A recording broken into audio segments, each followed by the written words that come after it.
Nilielezewa kuna uhitaji wa kuhamisha ukuta, kusogeza ukuta ili kuweza kupata nafasi ya kujenga barabara. Mheshimiwa Mkuu wa Mkoa, nimeshaongea na Kamishna Jenerali wa Mapato na amewaelekeza wasaidizi wake walioko hapa, hili jambo la kuhamisha ukuta lifanyike mara moja. Hamisheni ule ukuta, mwanze mara moja maandalizi ya kupanua barabara hiyo ili ziweze kupita njia 3 mpaka 4. Wale watakaopewa kazi hiyo, Krismasi yao ndio hiyo na mwaka mpya wao ndio huo. Kazi ianze mara moja ya kusogeza ukuta, na taasisi zinazohusika, nimeambiwa kuna jengo lingine ni either TPA au NHC, na wenyewe Mkuu wa Mkoa chini ya uongozi wako ziitwe taasisi hizo, na zenyewe lazima tutengeneze nafasi ya kutosha hapa, tufungue lango hili ili tuweze kufungua uchumi, tuondoe foleni ambazo zimekuwa kero katika eneo hili. Kwa hiyo nimeelekeza maeneo yanayotakiwa kuvunjwa yaanze kuvunjwa mara moja.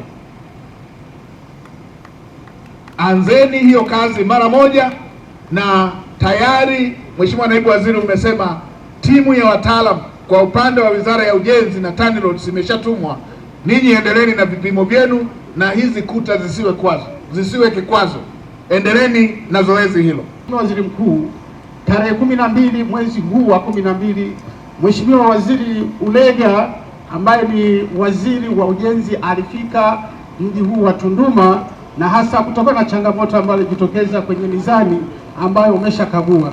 Niwahakikishie Mheshimiwa Waziri Mkuu, tayari ile mizani imesharudishwa kwenye hali yake ya kawaida na inaanza kufanya kazi.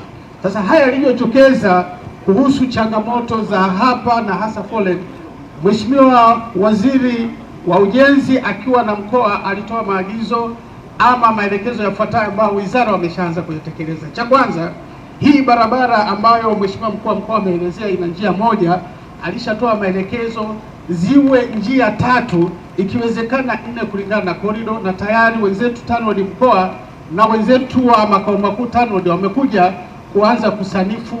Ni kilomita 0.7, ni mita 700 tu, ambazo zikiwa njia 4 kwa changamoto iliyopo hapa zitaondoka. Lakini cha pili ni kuboresha njia za mchepuko kwenye mpando huu na kurekebisha barabara ili magari yasiweze kupata changamoto. Na cha tatu, ile mizani pamoja kwamba itakuwepo, lakini Mheshimiwa Rais alishalipa fidia ya mizani ambayo itakuwa nyuma kituo kikubwa, na Mheshimiwa Waziri alipokuja alitoa maelekezo kwamba tuanze tujenge mizani ya muda pale nyuma pamoja na hii ili kupunguza msongamano wa hapa. Naamini hayo yakifanyika kwa kiasi kikubwa upande wa barabara tutakuwa tumepunguza changamoto ya msongamano. Mheshimiwa Waziri Mkuu, asante sana.